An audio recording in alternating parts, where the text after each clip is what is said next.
Hi, everybody. Thanks, y'all, for joining me on this fine Friday evening or Saturday morning or Friday late afternoon or Saturday afternoon, Saturday morning, wherever you happen to be in the world. Really excited for you to be joining me today as we're going to be getting started on, I think, an incredibly cool and powerful technical track that we're going to be doing every day until the end of Global Hack Week. So awesome. Hi, everybody. Thanks for coming in. So excited. Super excited about this one. So we are going to get started with a super brief intro to myself, a little bit of what I'm interested in, like how this idea came about to be, and sort of what my goal is for this technical track. And then we're going to go into some most likely prototyping ideation situations just to make sure that we're all kind of familiar with what the app's going to look like, familiar with some of the considerations that we're going to need to make. And once we're done with that, we'll kind of see where we're at on time. And hopefully, I'm confident we'll get into some development today. And we can figure out how to, take this giant, lofty, incredibly creative, big picture, fun, cool, and useful idea and turn it into something that we can actually create, right? That I can create and you all can follow along or ask questions or contribute or watch and drink your favorite cup of coffee or tea or other beverage of choice, It's a great time to be learning, and it's a great time to be working. So, to get started, hi, my name is Kari. I'm a coach here at Major League Hacking. One of my main interests is mobile development, specifically how consumers interact with mobile applications and how we, as application developers or otherwise computer scientists, aspiring technologists, or wherever we happen to be, how we can fit into that bigger picture specifically. So that is why I decided to sort of, during Social Good Week, focus on a few things that I was interested in. One of them was, taking an application from a designer's perspective and working to develop it as a developer. Within the technology space, we often interact with designers, and that's a big part of what we do. So you can interact with that stream. From, I think, Tuesday. That should be saved in our VODs, so that's a great opportunity to watch some of it.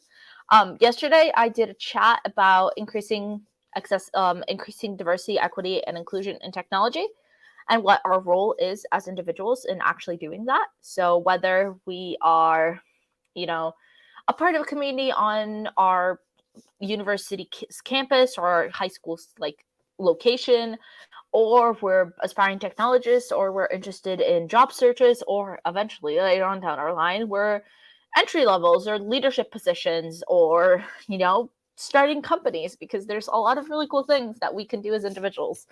And so that's where that part of the experience came in. And then my part of the stream today is like the main focus of what I'm doing for Global Hack Week Social Good, which is an idea that I brainstormed actually with my roommate. And they came to me and talked to me specifically about an idea of designing and developing an application that helped those that interact with devices in different ways than we traditionally do.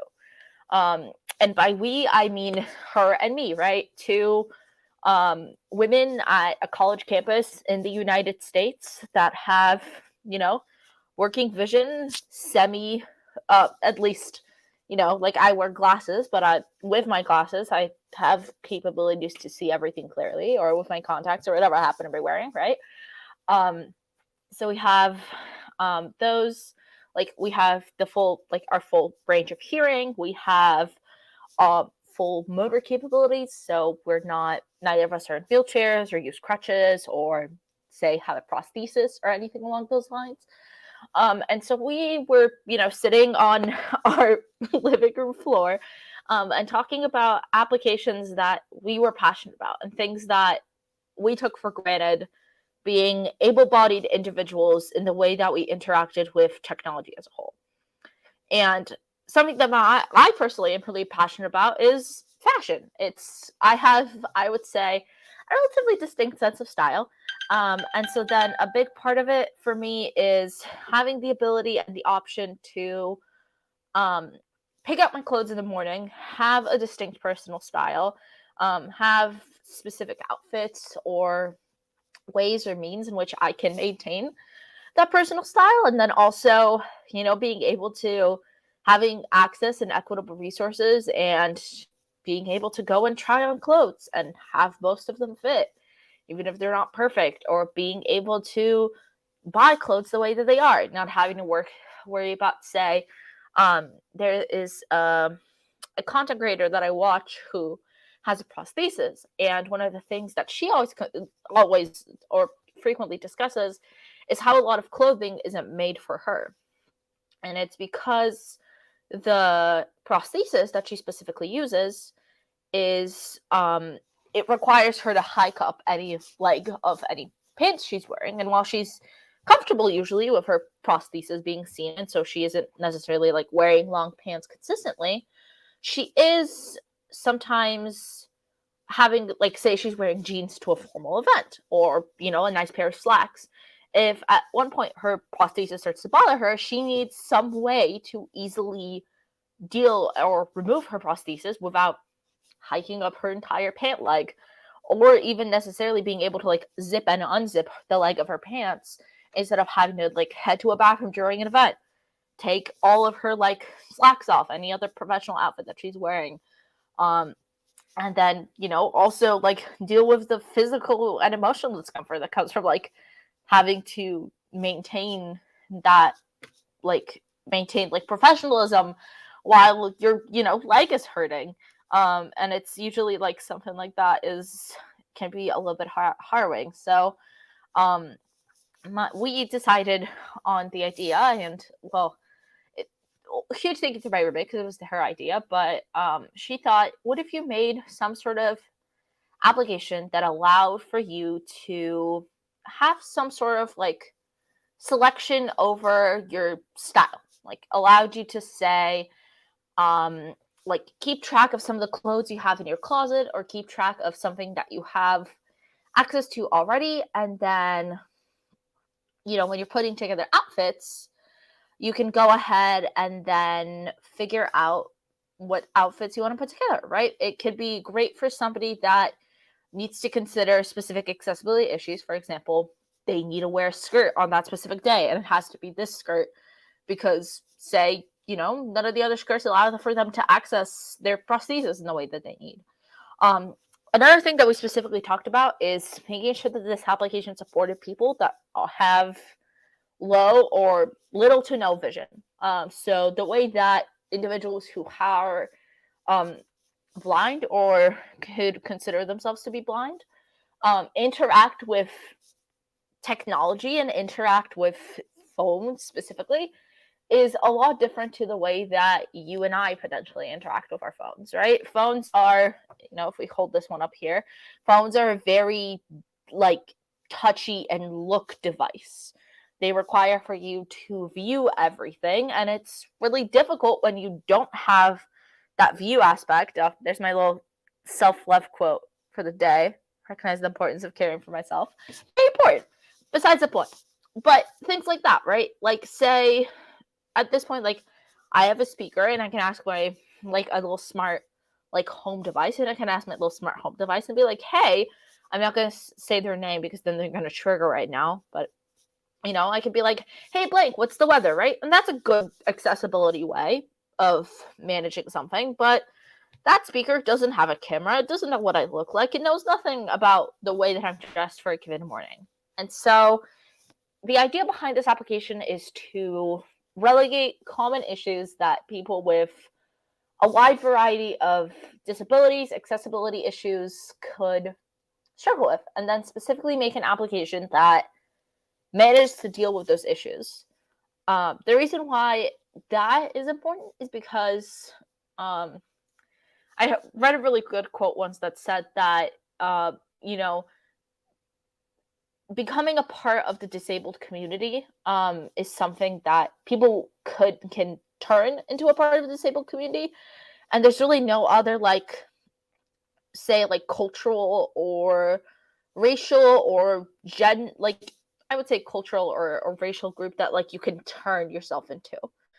There's some that you always kind of just, like, know about, like, maybe, you're in the closet or something along those lines, but um with disability specifically, you can always become a part of that group. And so it's important for us that currently have the privilege of being able-bodied, of having good vision, good hearing, um, having the ability to, interact with the world in an able-bodied way. It's a great metric of then what we can put forward as a group, and as a bigger society, and making sure that, whenever we're developing applications, no matter what they happen to look like, we are keeping accessibility at the forefront. All right, awesome. So I'm going to go ahead and share my screen in just a second, and we're going to get started with some ideation really quickly for this application. So I see there's a couple of people who have joined in since, we've gotten started. So, we've just kind of been chatting about how this idea came to be, what exactly we're going to be doing over 4 sessions, and also how to, make a good application. Awesome. So yeah, let me go ahead and add my screen to the stream, and there we go. As you can see, I have a bunch of creative ideas sometimes. We're going to shut that off just in case. But yeah, we have a little Notion page here that talks about some Stylist app development documents. And as you can see, it's pretty blank right now because I wanted to take some of the time to talk through what this process actually looks like whenever I'm developing applications. So as you saw there was a little blooper of one of the applications I'm working on. I've been in a project class this semester as in about developing a mobile app, or, in any of my personal projects or classes, you start out with ideas, but you need to actually take them into executions. And so I wanted to take some of the time today to show you how I complete that process, and sort of how to take an idea into something more concrete. And then we can get into coding. So let's talk through some of the ideas that I had for this. So the first thing that I want to keep in mind is, let's talk about goals that I have for this application. Goals are, for me, keeping accessibility at the forefront. What does this mean? This means that app needs to be accessible for all. And then the ways in which we can achieve that is, how can we achieve this? How can we achieve this? And I think this is one of the most interesting questions that we can actually ask ourselves. How can we achieve this? The first thing is that we can, let's talk through potential impairments. So we're developing a Stylist app. So some of the impairments that we have is potentially deaf/hard of hearing communities. We are going to go ahead and limit sound in our application unless necessary.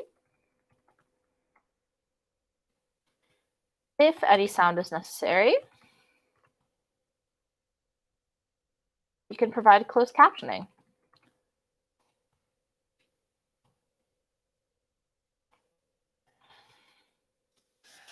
And then we can also make sure to be inclusive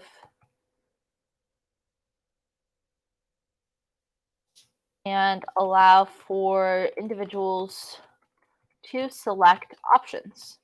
So what does this mean? This says, for example, if we ever had models or avatars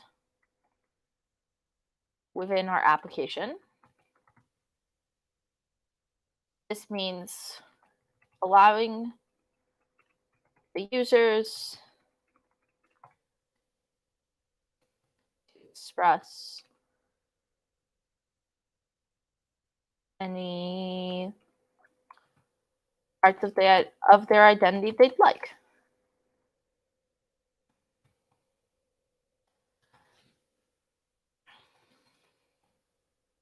For example, for the deaf community, this could be something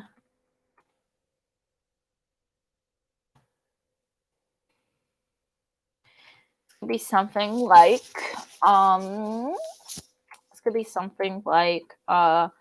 providing avatars a cochlear implant or a hearing aid accessory. Avatars, cochlear implant, or hearing aid accessory.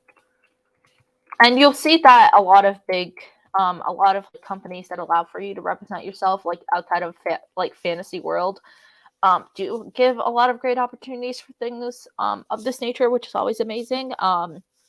But we've come a really long way in this. So this one is, I would say, like more of a general one. So we can go ahead and push this out a little bit. I never know how to get it to. There we go. For example, we could even have, say, something for the blind community. And we'll talk about blindness a lot more in more details in a second, because that one is a huge consideration when we're developing accessible apps. And the reason why I wanted to focus on them in this session first and foremost is for the blind community. You want to provide the opportunity to attach walking canes. Service dogs are a really common aid for those individuals that are blind. Potentially different types of glasses, or even including very dark sunglasses.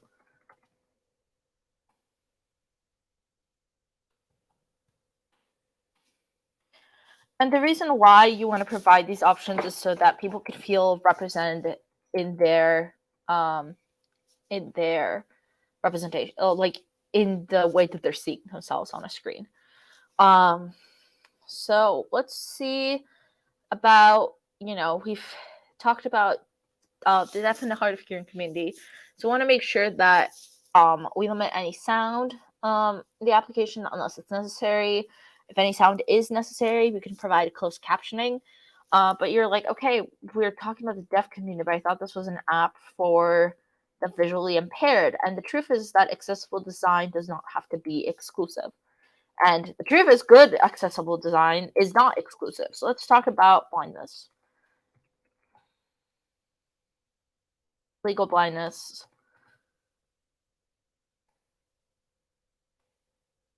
Etc. So what does this mean for developing?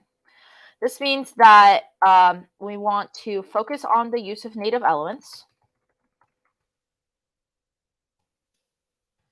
so that all of the application can be ported over to a text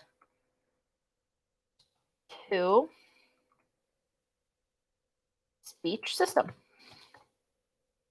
So this means, for context, if we're talking about text-to-speech systems, I am personally an iOS native developer, so that's what I'm more familiar with. But Apple has a feature specifically called VoiceOver, which is a way for individuals to navigate through menus.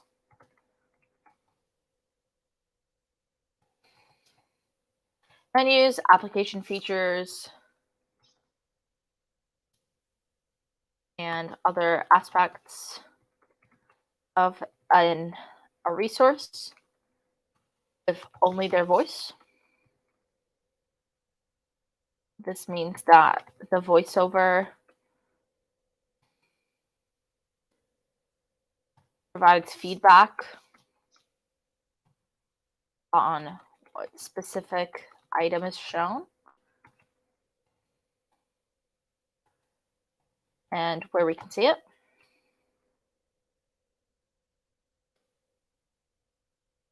And attempts make replicates visual experience using only sound. So that is a way that we can be accessible towards individuals who are completely blind or close to completely blind. Now say we're talking about somebody that has low vision. This involves large elements, contrast, and details.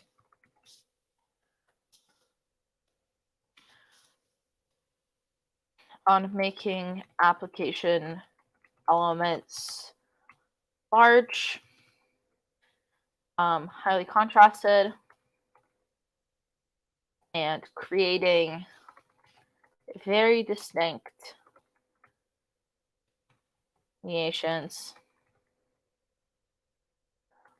delineations between buttons and text, for example. And then we also have, for something like making sure that the color scheme, we want to make sure that we are catering to a variety of color minuses, which means picking highly contrasted elements, not only within a specific color scheme. And then we also have, within this, like, for example, if we're talking about large elements in contrast, we have button, class, and Swift. That's for you to create a variety of buttons, preset colors that meet accessibility standards.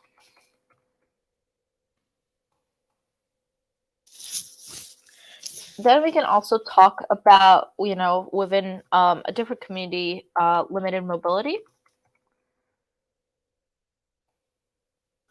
So another text-to-speech is another way that we can incorporate this community. And then also deaf, hard of hearing, OpenAI's whisper does speech to text and translate transcripts to many languages. That's very true. There's a lot of really great resources for transcription, and please share this document link. Yes, I will once we're done. And then, going back, there's a lot of really great transcription softwares. And for example, like if we're talking about blindness as well, making sure that, say, if you have a text field or even text on a screen, there are working with Braille readers and Braille keyboards. So this is something that I found out about when I was doing research for this project that honestly baffles me of how cool this concept is. And it's the idea that you can have a little keyboard that you plug into, or like a little reader that you plug into your device, and it allows for you to read Braille the way that you would normally read Braille, like on a printer, or like on a printout or on a physical book. So that's absolutely incredible. And, I both love and hate technology for the wonderful things that can happen. So yeah, limited mobility, we want to focus on text-to-speech elements. Is it USB? Usually, I found like a wide variety of different ones. Like I found even in my research ones that plug into like your physical, like your like phone, so you could buy one that like has a lightning port or find different connectors. So there's like honestly so many options out there. Because even individuals who interact with the world differently than us still have cell phones and still have mobile devices and touch screens, um, which is cool. Yeah, text-to-speech elements included. Larger areas for buttons, and then limited complex gestures. So this is like triple tap, press and hold, swipes sometimes, etc. So yeah, those are some of the main accessibility goals that I kind of thought about before coming into the session. But then also we have, keeping accessibility at the forefront. We have, I think that's our main goal, and I think we've talked a lot about different ways that we can do it. So let's talk about tools and resources. So our goal for this application is to take it from idea to execution. Ish, right? Because we only have approximately 4 Google Hackweek sessions for development.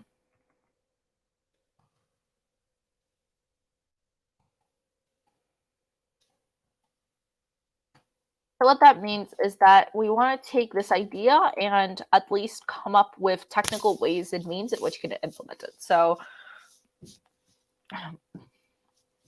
excuse me. And then if not technical ways and means, if not technical ways and means for developing everything, we want to make sure that we at least have an idea of how we would develop specific things. So let's talk about style. Like, what does it mean to be styled? Like, what does it mean to have a digital stylist, right?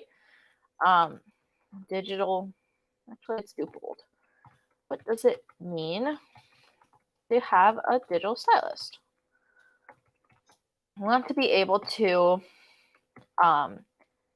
connect our clothes to a closet within the application.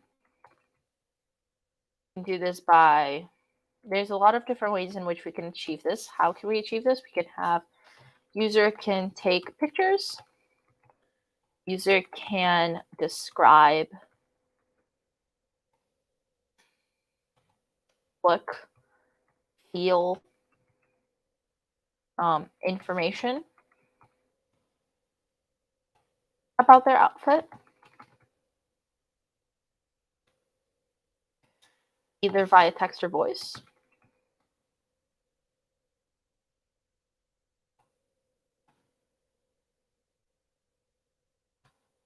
Input. Then let me also see. Users can take pictures. Users can describe, look, feel information about their outfit. Potentially, users can even ask others to describe some aspect of this outfit. So say family friend, sending photo, etc. So I would say that for the main goal is, so let's try and up here, we're going to make a little space for the minimum viable product, or MVP. And if you haven't heard of the minimum viable product term before, this is just, what does our application need in order to run?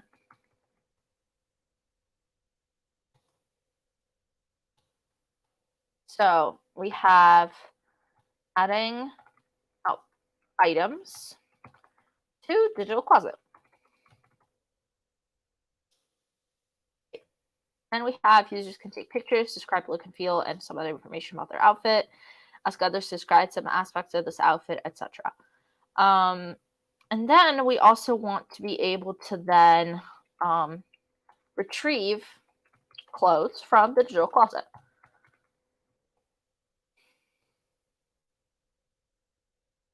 This means user can type /voice to the application wanting to wear a specific outfit for the day, or a specific piece of outfit for the day. So we see, in picture this example, I want to wear my favorite red shirt, or for example, I need to wear pants today. For whatever reason that happens to be, right? So now users also then, when they connect their clothes, they need to catalog some information about these clothes. What information does it need to be? It needs to be the, I would say, cut. Definitely like body part. Outfit identifier or identifier. So we could do,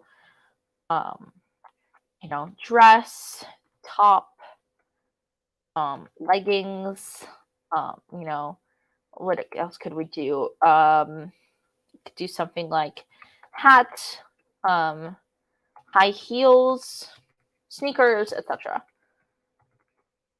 And then we also need them to provide potentially some color information, cut information, any distinct features.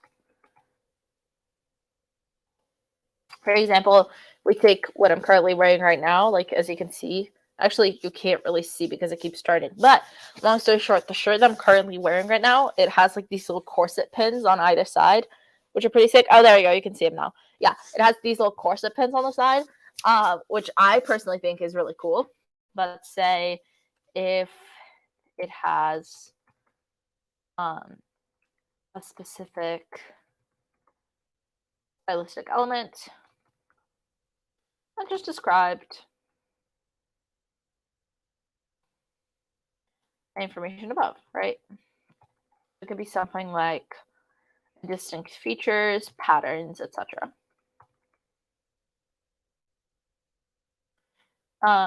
We can also ask them for overall warmth of item, how it feels on their body, and then also how much do you like it. And we can use that information to determine what they want to wear. And then we have, that I think is a great start for that information. And then specific outfit for the day. And then let's see. Now the big part is we want to provide suggestions based on already selected items. For example, if user chose to wear a blue shirt with long sleeves, we can suggest to them wearing a pant / skirt that will match from their specific closet. We can also suggest shoes. Hello, thanks for coming. Suggest shoes, accessories, etc.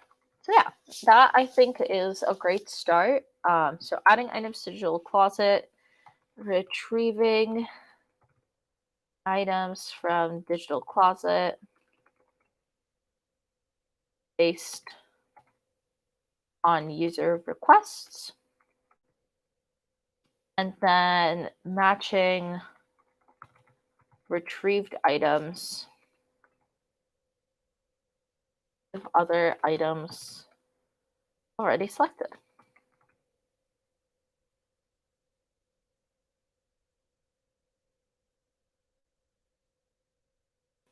Items currently in the digital closet. So what does this mean we'll need? We'll need a host of things to make this happen, right? For adding items to the digital closet, we'll need a button to add the items.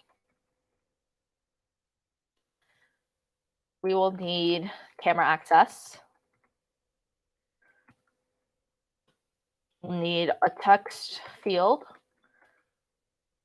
where a user can enter information about their outfit.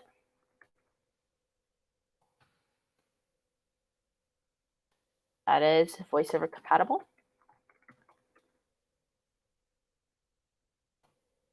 We'll need, we'll need to parse information they enter.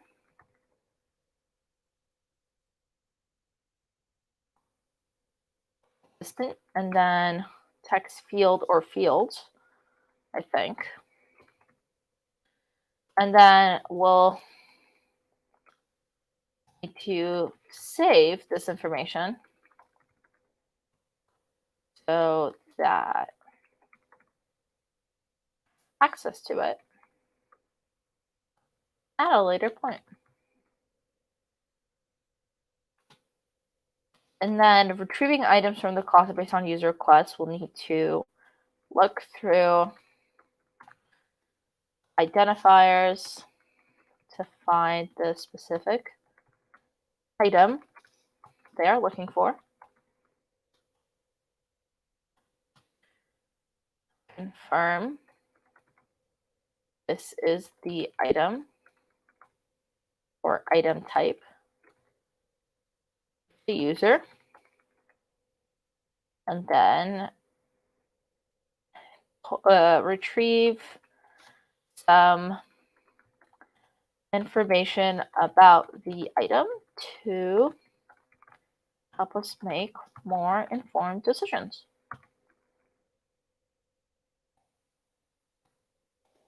Style choices. Matching retrieved items with other items currently in the digital closet. That will honestly be the, like, in any app, this will be the hardest part. There's a lot of ways that we can go about this. Like, we could have a data set we train of outfits that are considered good, at average, and potentially reasons why. But honestly, this could be very difficult to deal with. We could learn from the user specifically.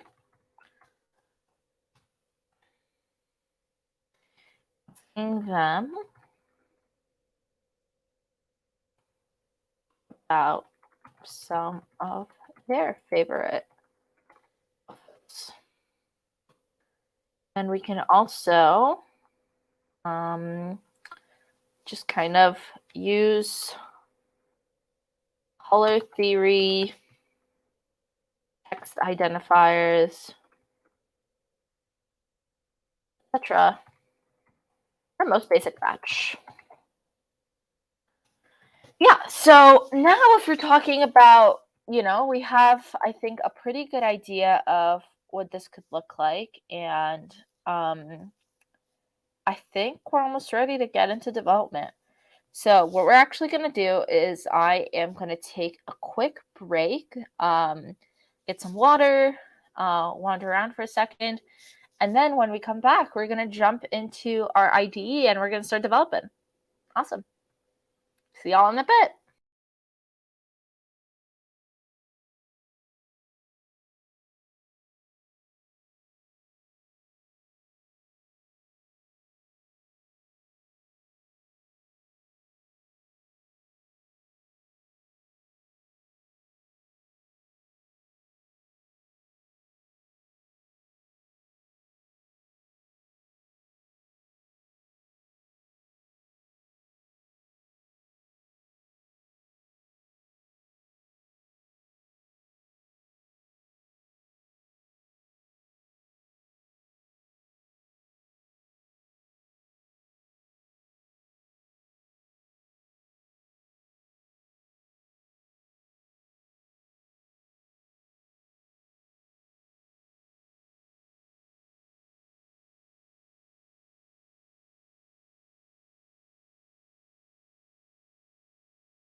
Hi, everybody.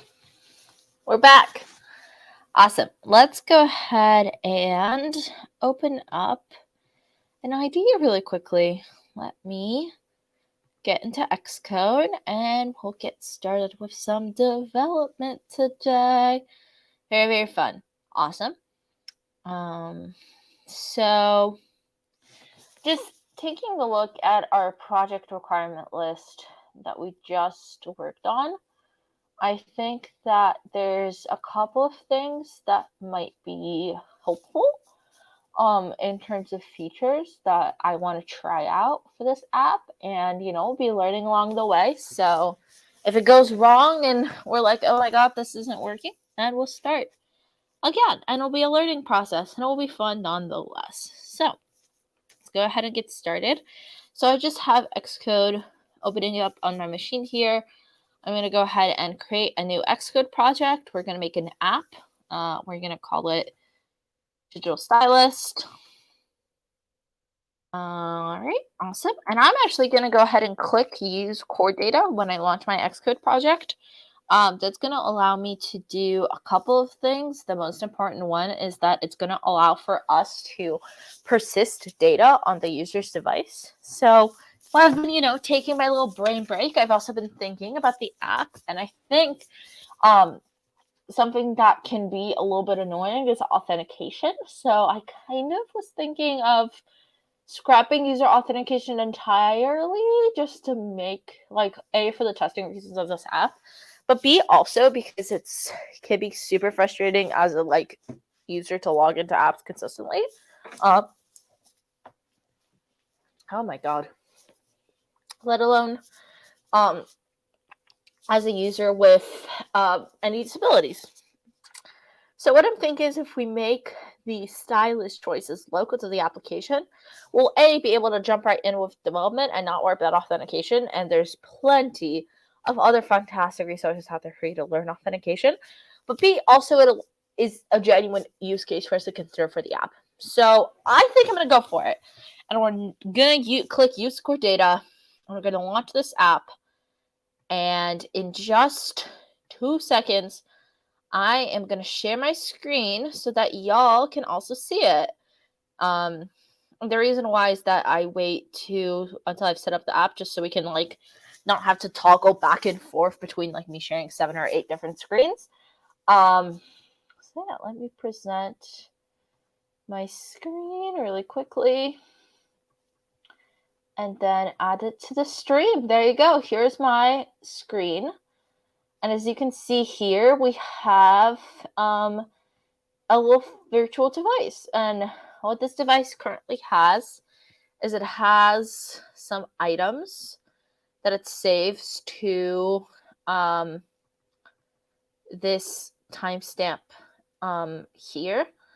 And this is a persistence container, something along those lines. I forgot the exact name of it. But it's a good way for us to store any information about our application specifically. So locally within the device. So then if we delete any information or add any information, that stays local to our device specifically. Allows us to add one. See, 20 seconds or so after I've built, or this one, 7 more seconds, and so on and so forth. So yeah, that's why that is. So, if we go back to our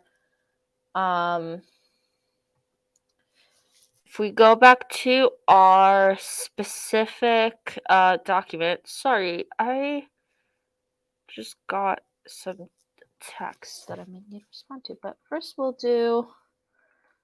go back to our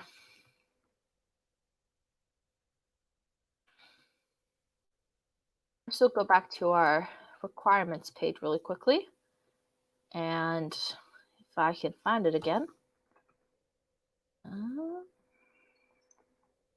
Yeah, perfect. Got it. And one of the things that we have is an adding items to digital closet. Now, you can see this little thing that allows you to add items, but if you're asking me, that's really hard to see, even for me with my little glasses. I gotta really zoom in there to be able to see that plus button.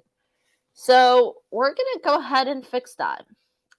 So we will actually be doing a couple of things to modify this. So let's take a look at this code first to understand it. We sort by the timestamp. We have a made object context, fetched results. We have a list, and for each item in that list, we have a navigation link that says text, and then item at, and then a label that has item.timestamp, and then item formatter. And I'm assuming when you click on the item, it shows you. Okay, that's the text. That's within the navigation link within that. So then you click on it. That's the label is. So this is the text when click on elements. Text shown on home screen. And then on delete, we can perform a delete item. We have an edit button and an add button, some add items, and some content previews. Okay, cool. So we have a couple of different things we want to do here. We have the function to add items, and that saves a new item with today's date, as well as some information. So we're going to be going through and actually scrapping a lot of this to achieve what we want. So first thing we're going to want to do is create a banner button for adding items to the closet. What does that mean? That means that we're going to do a couple of things. First off, we're going to actually remove this toolbar item add button because it's too small and we don't like it. It's honestly not great. So we have this navigation view right now that encompasses a list, a toolbar, and then some text that says select an item. Where does this text say select an item? Am I missing it? It's now. This is very interesting. I really don't know where this text is. Maybe it's if there's no items in the list, then it shows the text. Select an item, because that's within the navigation view. Potentially, I don't really know. But we'll learn along the way. So let's figure out first where we want to put this button. So the list is here.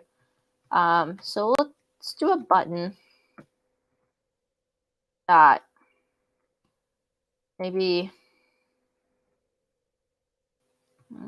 trailing closure. Yeah. Okay, let's try and do like a button that has configuration maybe.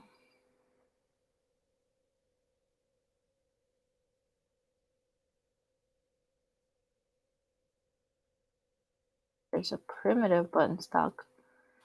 There's some button properties. Button styling and Swift UI. Customizing button with button style. Button style.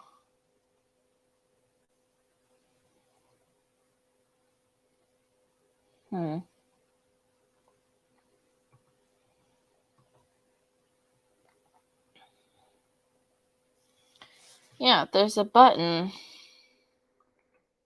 And then you can give it a text here that's like add item to closet.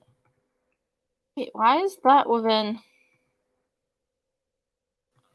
Wait, that was interesting. Y'all see that? How it's like within the list and then. Yeah, because that's. What if I. Then it adds it to the list like that. It's not exactly what I want. So can I add it back here? That does that, and that's like when you press it, but it's not within this, so I'm really confused as to why that's on there.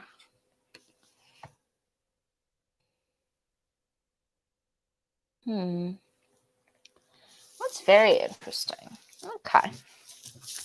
Let's figure out a couple of things for this. So I think the first thing that I want to do is I want to wrap these in a vertical stack of this and this button.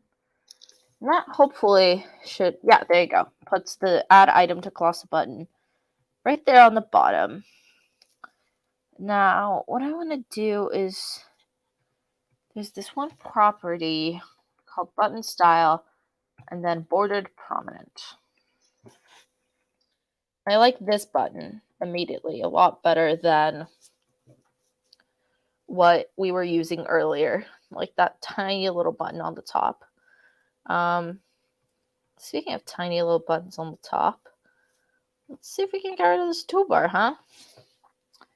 Let's add some more comments. So first we're actually going to uncomment this because we can comment this entire section now. And then we have some more space on the top as well. I also want to kind of expand the spacing in between these for our users to have an easier time clicking on them. So let's say increase spacing between elements in list Swift UI. Let's see.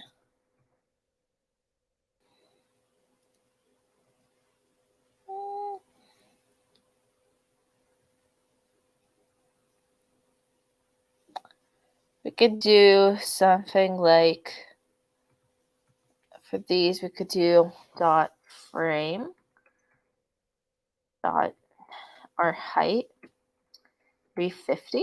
Will that do what I wanted to do? Okay, interesting. That's saying that this, what if I did it this way? Okay, there you go. That's actually a lot better. And then I also want to increase this text. Font. There's a font size or font weight.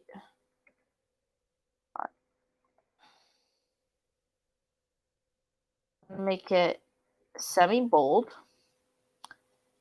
And then I want to do, what's the text properties really quickly? Let's get those figured out. Text properties, Swift UI. Let's see. It is dot font. Dot font. Dot system. And we have a size, a weight, and a design. Size. Yeah. Try a 16. That's smaller than 24. I like that. That is honestly great. And then for weight, we want to do regular. Regular's probably going to just leave it the same. What about semi-bold? Then we have design. We can do serif, monospace maybe? No, I don't like that. Let's see. Rounded.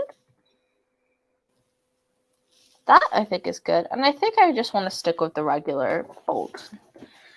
You don't want all of your elements to be bold. I think that, though, is a lot better visibility. And I also want to change the font on this. I want to change it to system. And I want to get it to be size 24. And then weight, bold. And then design founded.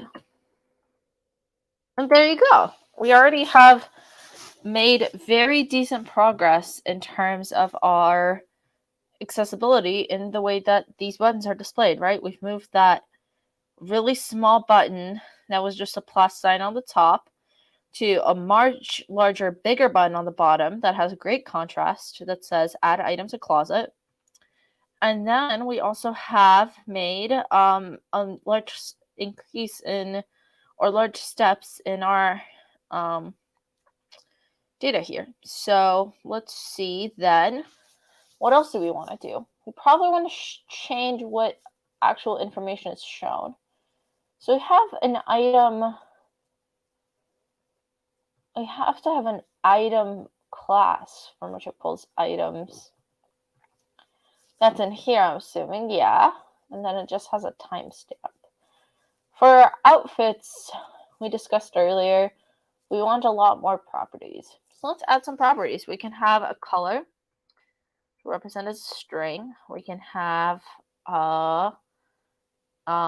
let's see what other things and we wanted that we talked about briefly. Color cut, which you can define as a string.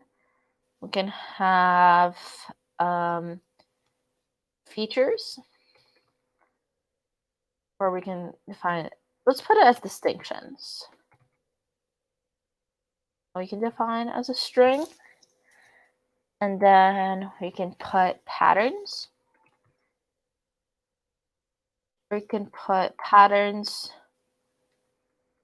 Let's do patterns within the database, but we'll also ask within that for like logos or any other fun information on there. And then we can ask for a little item description in addition to that. I think that will be, yes, oh,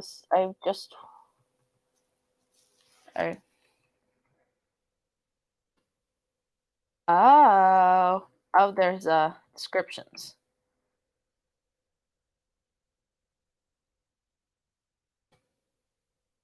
Actually, I'm going to have to call it the script because there's a description method within SwiftUI of the NSManage object class. So that's not ideal.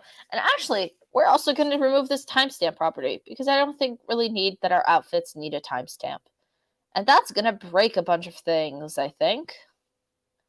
Yep, there it is. Awesome. So here's why.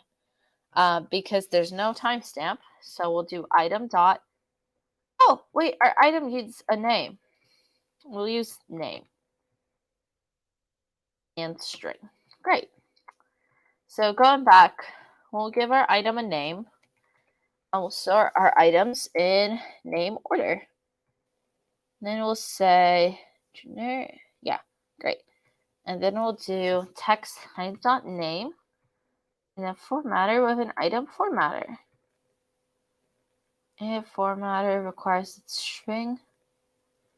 Here it's from NS object. We'll deal with that in a second, but we'll say new item.name for now is just a nameless item. And then we can see, okay, initializer init requires that string inherit from NS object. Let's figure that out. Initializer init requires string inherit from NS object. Let's see this. Let's see what that's all about.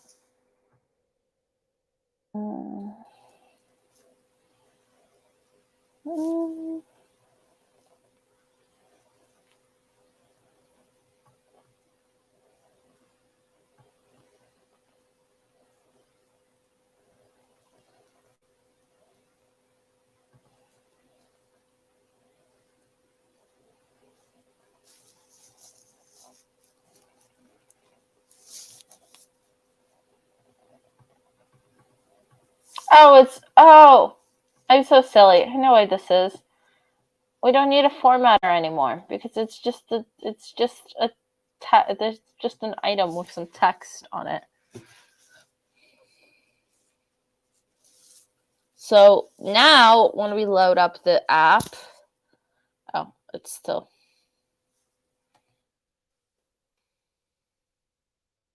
And we don't want to format it anymore. No. And let's see now. It should ideally still not. What error are you having now? Oh, oops.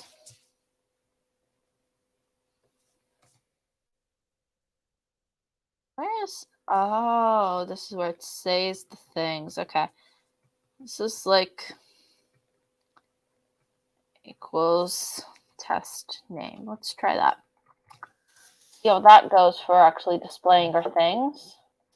Think now it's just going to display a lot of things with test names. Yeah, there you go. Test name. All right, cool. So that gets us started on developing that, which is a good start, I think.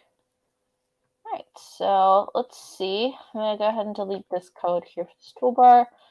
Delete this code for the selected item that I still have not figured out what that does. And then we have persistence here. We can figure out what to do with those specifically. And go from there. But for now, let's figure out what else we want to do for our information. So now when you click on here, it's going to want to show you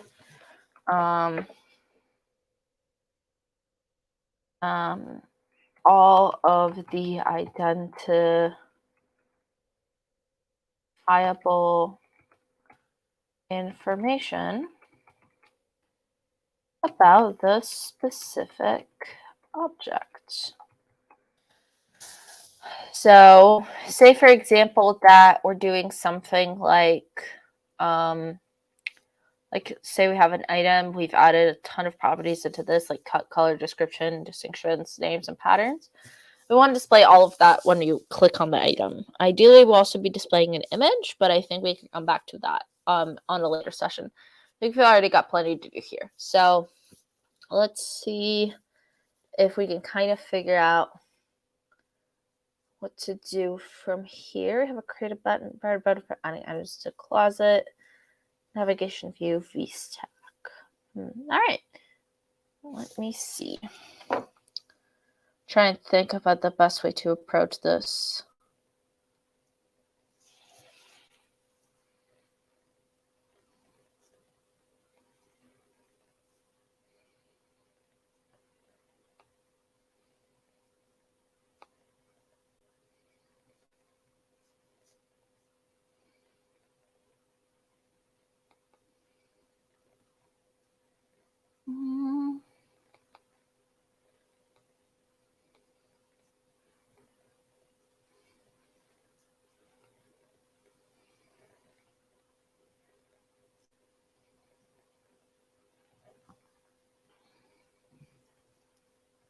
Let me think about what is.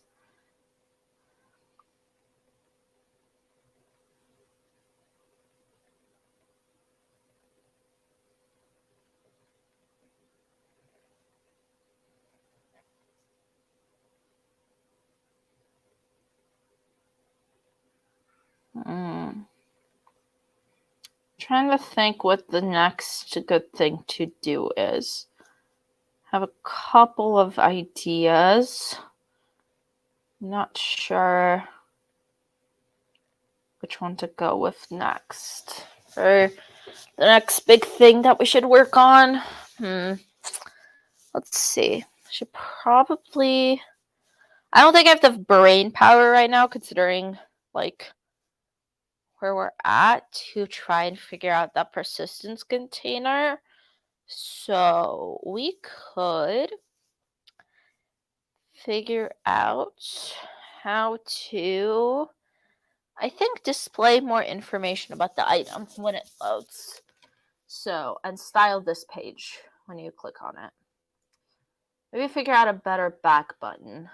Let's see, change styling of navigation view buttons. Because that's just the part that comes with the navigation view. But I want to make sure that it has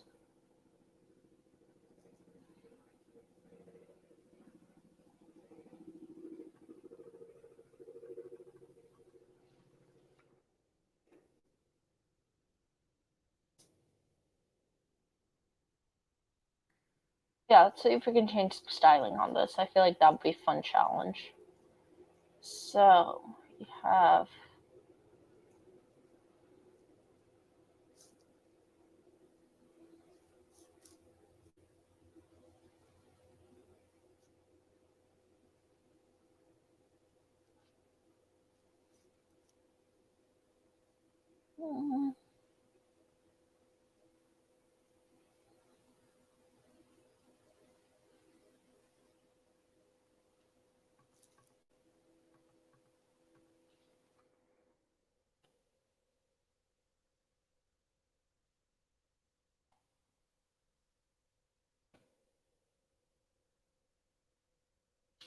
that's not exactly what I'm looking for. Let me see. I change the color of back buttons, navigation link, accent color. This is tough.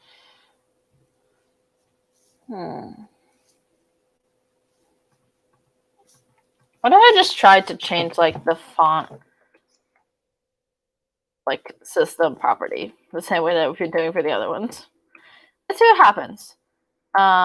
Size. I want to try like 24. That didn't do anything. Let's see. Change size of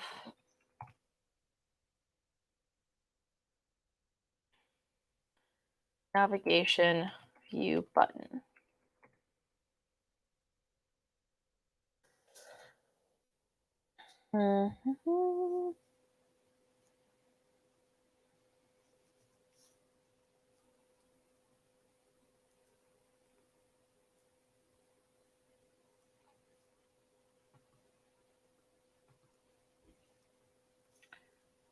That's not helpful. I'm looking at an article and it's locked behind the paywall. I hate when that happens. Yeah.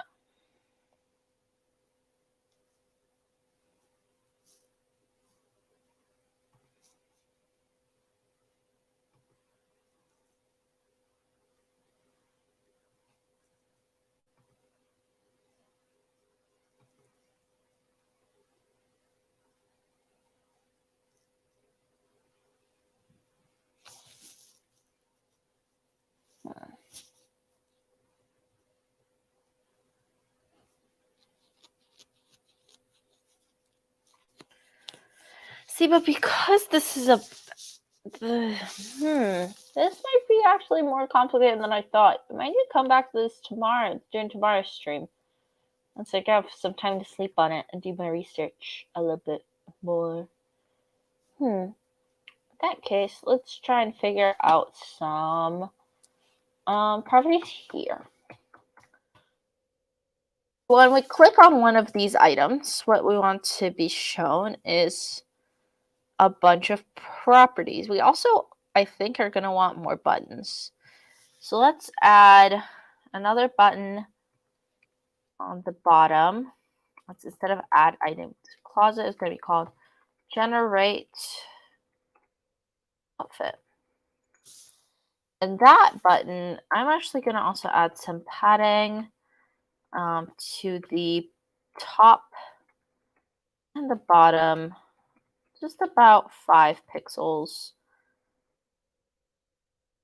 Oh, that needs to have a dot there. And that needs to have a comma.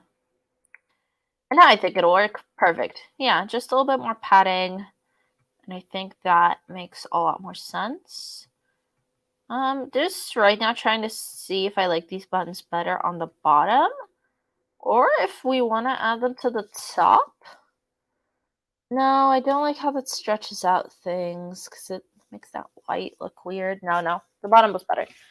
Okay, but I do kind of want to add a generate. I kind of want to keep these two separate. So what I might actually do is put the generate outfit button on the top and the add item closet button on the bottom. That way, when you're looking at the two, it's a nice distinct difference. But one thing I don't like is how the list is a different color. Let me see if I can change that background dot color. And I think it's background dot white. Oh, that doesn't work. Oh no. Oh my goodness, Swift is really not cooperating with me today. Man. Okay. Well, we've been working for an hour and a half, which is good. Almost an hour and a half. I think we can try and get a couple more features done, and then once we get there, we can go ahead and leave it off until next week. So we have text when you click on an element. We want to do, we want to say, let's try first item dot name, just like that, and then we'll do dot font, dot system, size 36, weight bold, stop bold, and then style or design rounded. Now that you can see that, and then we can also do this, we can wrap a V stack, and we can say there's a text element, and we can do text item. We can actually also do item name, do something like that, and then we can do an item description. We can do something like that, and then we can unwrap item dot description. It's actually, I think, script, right? Yeah, because description is a different property, which so I couldn't use it. Do font dot system, and then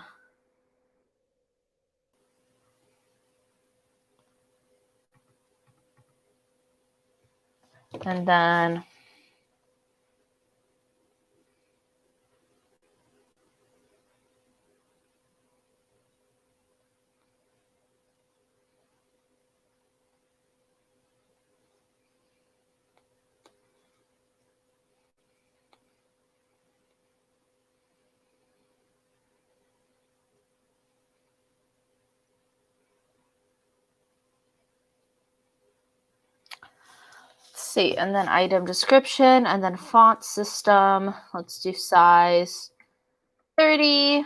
Oh, wait, we'll do we'll do standard for now.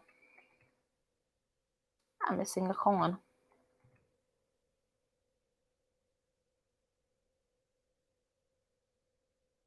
Regular, and then we can do design dot rounded. Now we're going to deal with this error. It's saying no exact matches and call for append interpolation, which I think is in here. I